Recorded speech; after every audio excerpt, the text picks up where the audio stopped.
Bienvenue dans une capsule du Startup Podcast en collaboration avec Raymond Chabot. C'est la dernière capsule de la saison. Sophie, j'en reviens pas. Ça a passé vite. Vraiment. Ça a passé tellement vite. Merci d'être ici aujourd'hui. Puis j'en profite pour dire merci à Raymond Chabot de s'être impliqué dans cette deuxième saison du Startup Podcast. Merci à Yannick qui nous a donné tellement de temps aussi. Là t'as pris un peu la relève. Oui. Puis t'es tellement bonne, on aime ça. Mais Yannick était super aussi. Fait qu'on est vraiment...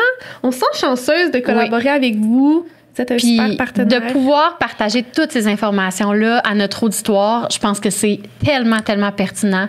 On est contente qu'ils puissent apprendre des professionnels. On parlera jamais assez d'argent. Non, bien dit, bien dit. Puis d'ailleurs, j'en profite en début d'épisode pour dire aux auditeurs que n'hésitez pas à nous dire c'est quoi la capsule Raymond Chabot que vous avez préférée cette année. Si vous avez du feedback à nous donner, des sujets qu'on n'a pas abordés qui vous intéresseraient dans un monde où on referait des capsules, peu importe, mais ces questions-là, on peut aussi les relayer à l'équipe de Raymond Chabot. Absolument. On peut en parler sur nos réseaux sociaux. Donc, bref, tout ça pour dire que si vous avez aimé, n'hésitez pas à nous en parler. Puis aussi, si vous avez des besoins par rapport à des sujets qu'on a abordés avec Sophie, Yannick, n'hésitez pas à les contacter. Il y a toujours le lien en description vers l'équipe de Raymond Chabot et la première consultation est gratuite. Donc, gratuite, confidentielle. Oui, Toujours. Fait qu'aujourd'hui, on parle d'un sujet que je trouve très excitant, on trouve très excitant, et c'est la friendflation. Qu'est-ce que c'est? Tu l'as super bien prononcé en plus. La friendflation, c'est une pression financière dans les relations amicales. C'est quand l'amitié coûte cher. C'est quand ça coûte bien, bien cher, puis des fois au-dessus de notre budget d'avoir des amis ou d'entretenir nos amitiés. Je pense que c'est un fléau. C'est ça qu'on dit? Tu peux? Oui, je pense que oui. Je crois que c'est très commun. Mais peut-être pas toujours de façon dramatique. Sauf que c'est très commun de pallier, de dépenser un peu pour de dépenser pour vivre du social, finalement. Oui, une activité sociale. Une activité sociale, souvent, on dit, il y a un signe de pièce au bout de ça, là. Ouais. Il y a quelque chose. Ben, j'irais plus loin. Est-ce qu'on parle d'un peu aussi du concept du voisin gonflable? On peut. Tu sais, c'est un peu on dirait que moi, je le voyais comme ça. Ah, mais c'est pas juste ça. C'est oui, ça. le voisin gonflable, l'ami. Ben, c'est comme. Mon ami, elle a ça. Exact. Moi, je veux ça. Mon voisin vient de s'acheter un barbecue. Ben, moi, je vais, mon Dieu, je vais changer mon barbecue. Oui. Moi aussi, je vais aller m'acheter un gros barbecue.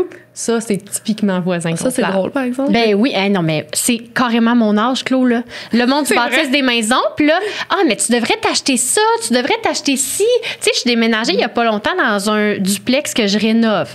Une de mes amies est comme, mais pourquoi tu fais pas ton dosseret? Pourquoi tu fais pas ci? Je suis comme, Majo, j'en ai pas d'argent pour un dosseret. Mais si c'était pas mon ami aussi proche, je pourrais filer tellement mal, puis aller me chercher de la céramique, puis tu sais, m'endetter, là. Tu comprends? Ça va vite. C'est un super bon vite. exemple que tu as donné. C'est exactement ça. Puis ça va dans plusieurs partiels aussi. Là. Ça peut être mon ami est toujours super bien habillé quand on sort ensemble. Moi, je m'achète pas tant de choses, mais là, je vais commencer peut-être à dépenser un petit peu plus parce que crème, je trouve ça vraiment beau. Puis j'ai envie de la coter. C'est un peu ça le potin gonflable. Là. Ouais. Ça peut prendre plusieurs aspects. J'ai une de mes amies, fait cocasse. Elle a eu 40e anniversaire de naissance en 1 an. OK? Elle a beaucoup d'amis. Elle fait partie d'un groupe aussi. Donc, puis les filles ont toutes eu 40 ans en même temps. Ben, tabarouette, ça fait beaucoup d'anniversaires. Oui. Ça fait des soupers. Ça fait des cadeaux. Ça fait aussi des tenues à s'acheter parce que là, c'est bien le fun. Mais tu sais, si c'est le même groupe d'amis, des fois, tu vas dire, bon, mais je vais acheter une autre tenue. Ça, c'est un exemple extrême. Puis, je tenais à vous donner un exemple extrême pour qu'on parle de ce sujet-là parce que je trouvais vraiment que c'était sans bon sens. Puis je me suis assise avec elle, je me suis dit, ben voyons donc, dis-moi donc combien ça t'a coûté. J'étais hyper curieuse. C'est sûr. Ça. Parce que je trouvais que c'était incroyable. Puis ça y a coûté combien? On peut faire le parallèle aussi avec des fêtes d'enfants. Ben, des fêtes d'enfants. Puis moi, je pense même à les mariages. Oui, moi, dans la vingtaine, les gens vont commencer à se marier sous peu davantage. Puis là, je veux dire, des fois, je vois des gens, justement, qui partagent sur les réseaux sociaux j'ai 4 mariages cet été. Et là, moi, je me dis 4 mariages. Fait que là, 4, je pense que typiquement, les gens chargent pour leur mariage. En tout cas, bref. Ça dépend. Mais encore là, ça, c'est des grosses discussions c'est à ça, avoir là, avec ça, c'est ses un autre amis. dossier, là. Mais Oui. quand même, la robe, Oui. Les bébés, les baby showers, ça fait beaucoup. tellement. Ben tout ça, ça peut rentrer dans la Friendslation à un certain niveau.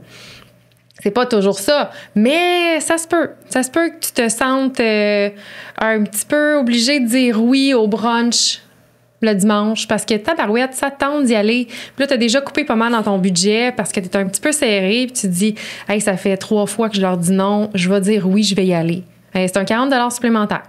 Puis si tu avais de la difficulté à payer ton loyer ou si ton entreprise était déjà dans le déficit puis que tu essaies de pédaler encore plus, ben ça fait juste une petite marque de plus encore sur tes finances. C'est pas évident.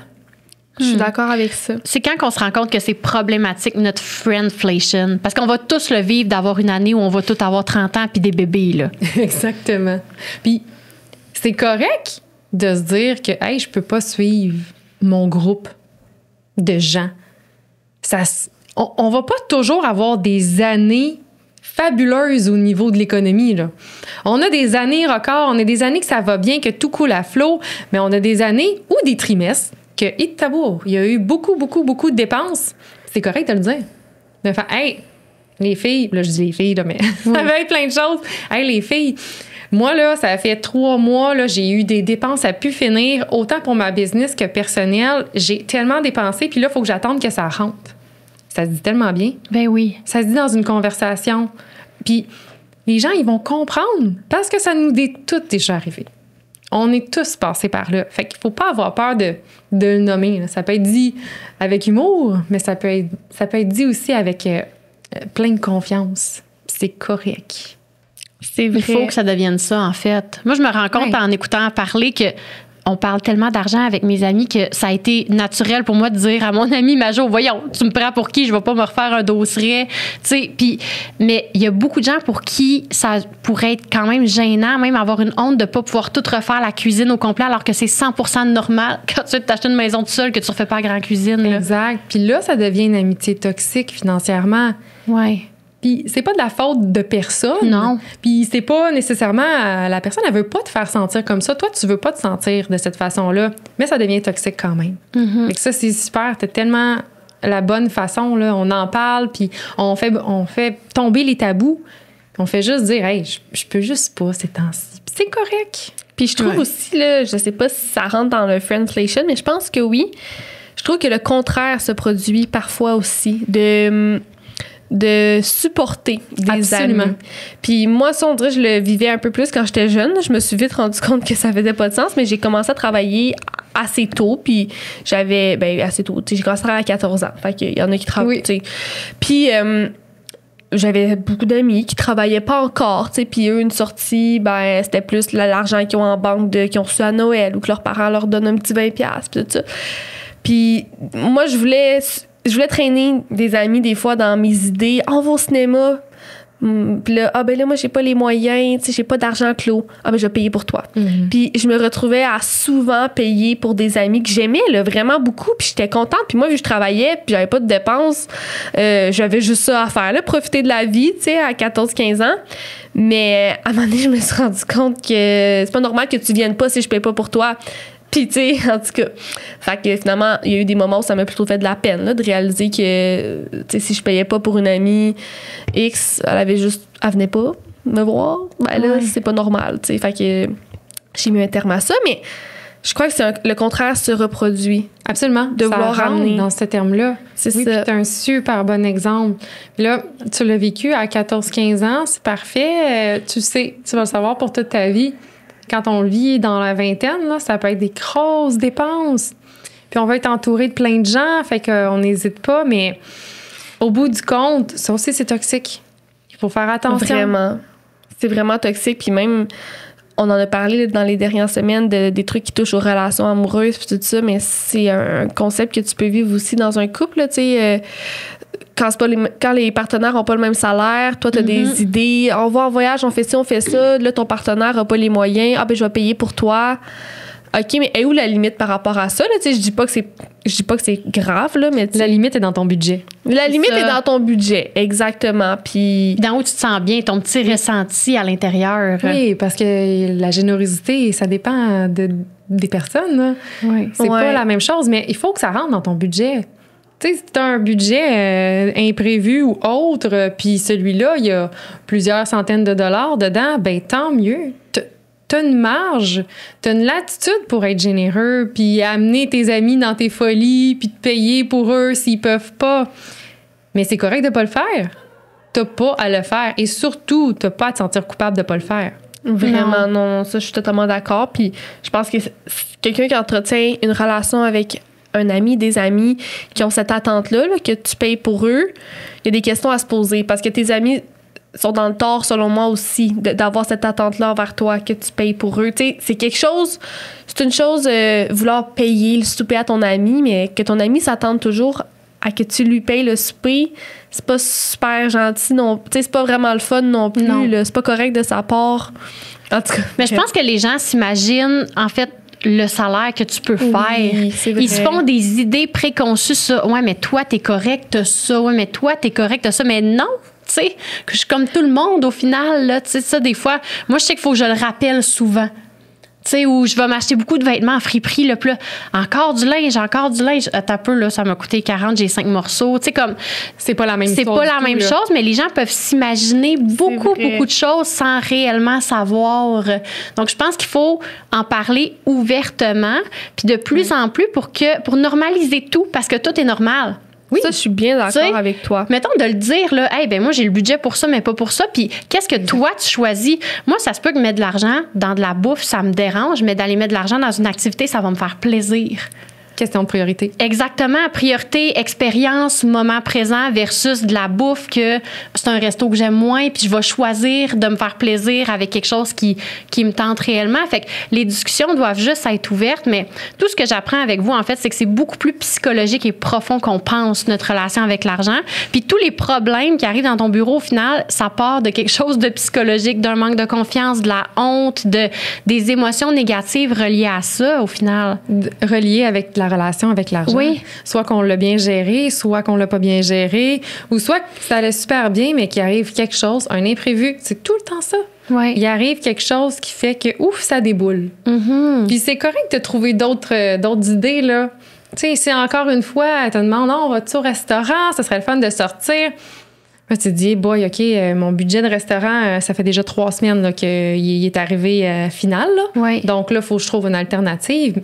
Mais c'est correct de juste dire, hey, on vient à la maison à la place, puis on se fait un potluck. Ben vous oui. êtes habitué de sortir 3-4 personnes ensemble, ben là, c'est à la maison, puis tout le monde amène quelque chose. Moi, j'adore ça. Avec l'âge, on devient comme ça. Ben oui. Puis on sauve tellement d'argent. Vraiment. C'est le fun. Tout le monde amène un petit quelque chose, puis tu te dis, wow, le monde part. Tabarnouf, ça m'a pas coûté un bras. Oui. C'est donc bien le fun. On a passé un bon moment. On s'est fait du fun. On s'est vus. On était ensemble. Puis le budget est respecté. Mais tu soulèves un point intéressant. Ce que tu dis, ça fait beaucoup de sens, mais aussi, avec l'âge, ça coûte de plus en plus cher parce que là, tu sais, je regarde ma mère, mon beau-père aller, puis justement, là, c'est...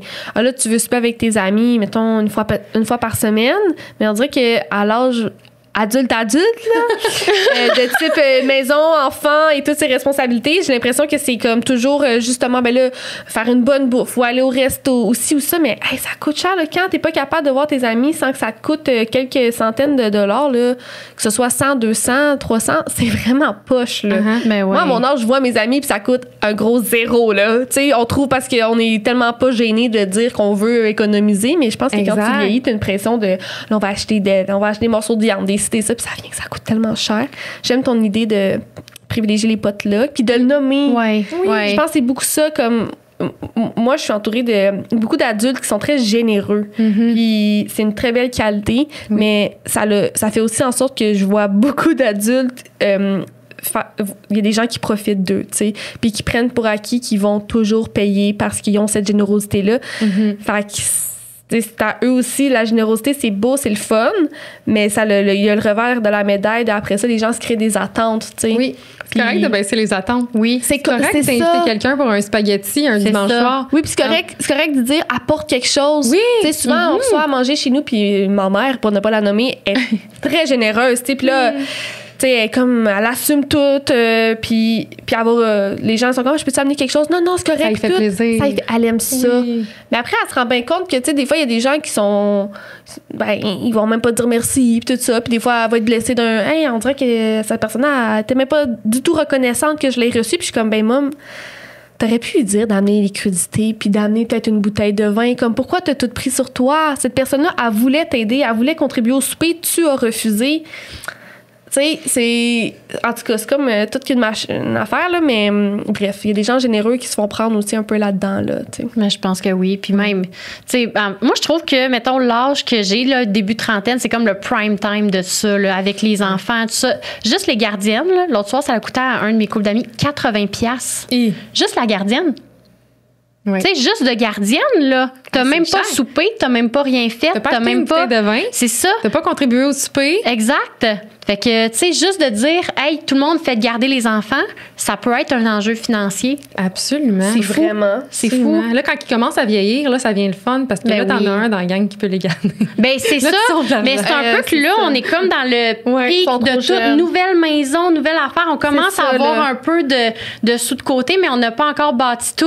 Mais en tout Tout cas, le monde a beaucoup de responsabilités, mais tout le monde est comme au moment où tu piles un peu où aussi tu tes bâtis, sous, là. exact. Camille, t'as vraiment la bonne approche parce que tu le nommes, tu dis, hey, ça a coûté 80$ de gardien, mais ça n'a pas de bon sens. Ben oui. Tu dis, on peut pas faire ça toutes les semaines. Non, mais on Ça en a rentre parlé dans au ton souper budget, parce qu'on c'est riait. hallucinant. Tu sais, parce que tellement la discussion est ouverte autour de moi, là, fait que j'ai pas vécu ça, mais quand même, je me rends compte que, tu sais, en tout cas, mais il y a des amitiés où est-ce que ça peut. Tu sais, tu dois pas être bien dans une amitié où tu peux pas dire ça. Ouais, non, Je sais pas. Ça dépend de la personnalité des gens. Exact, Ouais. exact. C'est sûr que ça dépend comment la personne reçoit, Ben oui. comment la personne... On parlait de jugement aussi dans un autre épisode, hein? Ouais. Ben, c'est ça. Si on s'abstient de jugement puis on est ouvert, ben, l'autre Mais c'est personne ça, aussi mais c'est va beaucoup se ça, hein. porter être comme ça. C'est Ouais. beaucoup le jugement. Peu importe comment tu gagnes ta vie puis tout ça, t'as raison, quand tu as une belle proximité avec quelqu'un, c'est le fun d'être à l'aise, d'être transparent, puis c'est important. Parce qu'on l'a nommé, les jugements, ça va des deux côtés, tant pour quelqu'un qui fait moins de sous que ça gagne puis qui est gêné de le nommer, mais tant pour quelqu'un qui gagne bien sa vie, mais qui fait attention à ses sous puis qui a peut-être Oui. pas envie là, de quand même payer 80$. Ou qu'il y a plus de responsabilités financières parce Point. qu'elle a plus de sous C'est aussi. ça. Là. Ça On arrive oublie aussi. ça. Exactement. Ça arrive aussi. Exactement. Malgré que la pression est forte, il faut en parler. Mhm. Ouvrir la discussion. Donc, soyez le premier à être honnête et en parler. Oui, c'est toujours le fun quand tu ouvres une discussion dans un souper puis tu sens que t'as comme ouvert une porte que tout le monde a vit, là. Oui. Tu sais, quand moi j'adore Tu comme déverrouilles quelque ça, chose, tu là. nommes quelque chose puis là tout le monde se revoit dans ce que tu dis là. Puis là, ça va diminuer le stress, Exact. diminuer l'anxiété. Le sentiment d'isolement, il va diminuer également. Ça va vraiment être bénéfique pour tout le monde. Ça Ouais, vaut la peine d'accord. de l'essayer. Je suis bien d'accord D'en avec jaser. ça. Mais merci pour ces précieux conseils. On les Oui. prend de la Friendflation. D'ailleurs, je pense qu'il y a un article que Raymond Chabot a partagé sur son blog il y a quelques temps déjà, mais je pense qu'on va le mettre en description parce que je me souviens de l'avoir lu là, quand on avait parlé de ce sujet. Puis ça parlait de la Friendflation, tes conseils. C'est un article super intéressant. Ça donne aussi plein de petits exemples. Puis, si jamais tu te rends compte que tu t'endettes, justement parce que tu suis le tempo de tes amis, tu n'es pas capable de rentrer ça dans ton budget, ben il y a des outils sur le site Internet aussi de Raymond Chabot où tu peux faire des scénarios, des tests d'endettement pour voir mon ratio d'endettement. Est-ce que je me suis trop endettée? Comment ça fonctionne? Donc, tout est expliqué. C'est vraiment clair. Donc, si tu sais pas trop où tu te situes, ça vaut la peine d'aller voir puis de faire le test. C'est intéressant, ça. Eh bien, merci pour les dernières semaines d'enregistrement. Vraiment. C'était vraiment chouette. Merci de votre ouverture, mesdames, puis de vos beaux exemples. C'était vraiment On génial. essaie de mettre un peu de nous là, Oui. là-dedans. Puis au plaisir de se revoir. Bonne journée. Au plaisir. À bientôt.